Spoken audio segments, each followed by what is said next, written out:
Update क्या है, क्योंकि कल सीएम योगी से शिवपाल यादव की मुलाकात होती है और आज इस तरह की खबरें हैं कि दिल्ली में अमित शाह से भी मुलाकात हो सकती है शिवपाल यादव की। आजमगढ़ से चुनाव लड़ने की अटकलें हैं। देखिए, ये जो बैटिंग है शिवपाल यादव, ये अपने लिए नहीं अपने बेटे के लिए कर रहे हैं, क्योंकि आजमगढ़ से अखिलेश यादव इस्तीफा दे चुके हैं अपनी सदस्यता से। अब ऐसे में वो अपने बेटे के लिए चाहते हैं कि आजमगढ़ से अगर बेटा चुनाव लड़ता है तो बेहतर स्थिति होगी।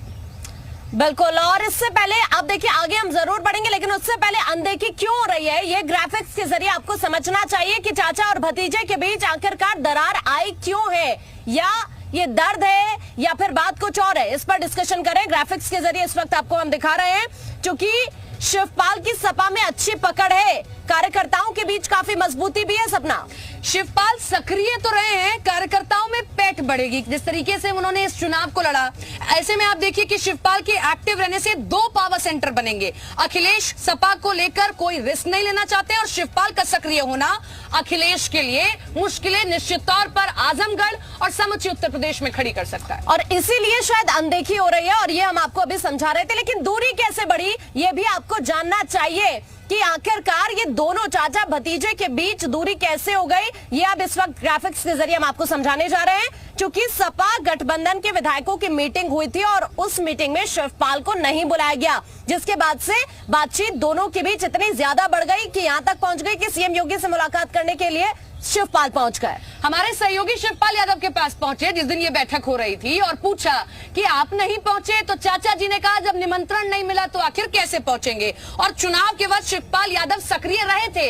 रथ यात्रा में आपने देखा होगा कि कैसे उन्होंने कहा कि मैंने अपना नेता मान लिया है, परिपक्व नेता अखिलेश यादव हो गए। लेकिन चुनावों के ठीक बाद, नतीजों के बाद कैसे अब दूरियां बढ़ गई हैं। और अब आपको ये जानना चाहिए कि संग्राम हुआ कैसे, ये बात इतनी बढ़ी तो कहां से दिक्कत शुरू हुई, वो भी आपको बताते हैं। दरअसल विधानसभा चुनाव लड़ने से पहले जो शिवपाल यादव है वो 20 सीटों की मांग कर रहे थे, लेकिन एंड तक पहुंचते पहुंचते सिर्फ 1 सीट पर रह गए, जसवंत नगर। सपना, महत्वपूर्ण ये है कि देखिए, अब शिवपाल यादव अपने साथ साथ अपने बेटे की राजनीति को भी आगे ले जाना चाहते हैं। लेकिन जिस बात का जिक्र कांक्षा ने किया कि प्रसपा को सिर्फ 1 सीट दी गई और उस 1 सीट में जसवंत नगर आती है, शिवपाल यादव तो लड़ लिए लेकिन बेटे को टिकट नहीं मिला।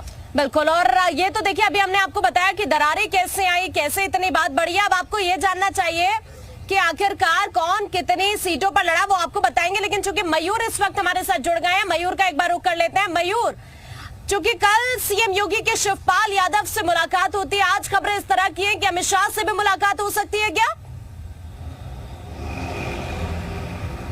आकांक्षा, देखिए, पिछले 1 साल से लगातार हम सुनते आ रहे हैं कि चाचा शिवपाल यादव अखिलेश यादव से नाराज हैं, लेकिन सवाल ये खड़ा होता है कि इस नाराजगी का आखिरकार अंत कब होगा। चुनाव से पहले लगातार ये हो रहा था कि जो सीटें हैं वो मांग रहे थे शिवपाल यादव, 15 से 20 हमें दे दो, वो भी नहीं दिया, सिर्फ 1 सीट दी। ऊपर से जो उनका चुनाव चिन्ह है चाबी, प्रगतिशील समाजवादी पार्टी का, उस पर लड़ने नहीं दिया और वो साइकिल पर लड़े और जीत कर आए। तो ऐसे में जब विधायक दल की बैठक हो रही थी तो शिवपाल यादव को ये नाराजगी थी, क्योंकि उन्होंने चुनाव से पहले कहा था कि मैं पूरी तरह समाजवादी पार्टी के लिए समर्पित हूं, मैं अखिलेश यादव को अपना नेता मान चुका हूं, तो उनको विधायक दल की बैठक में क्यों नहीं बुलाया गया, कार्यालय के सामने से निकल गए। और जब हमने जाके उनसे बात की तो नाराज इस बात की थी, मेरे पास फोन नहीं आया तो मैं कैसे जाऊं, अब मैं अपने क्षेत्र में जा रहा हूं, अब आपको जो भी पूछना है अखिलेश यादव से जाके पूछिए। उसके बाद जब प्रदेश अध्यक्ष है नरेश उत्तम पटेल, उनसे सवाल पूछा गया कि क्यों नहीं बुलाया, तो उन्होंने कहा कि सहयोगी दलों की बैठक है 28 तारीख को, हालांकि पोस्टपोन होकर 29 तारीख को हो गई थी, उसमें बुलाया जाएगा।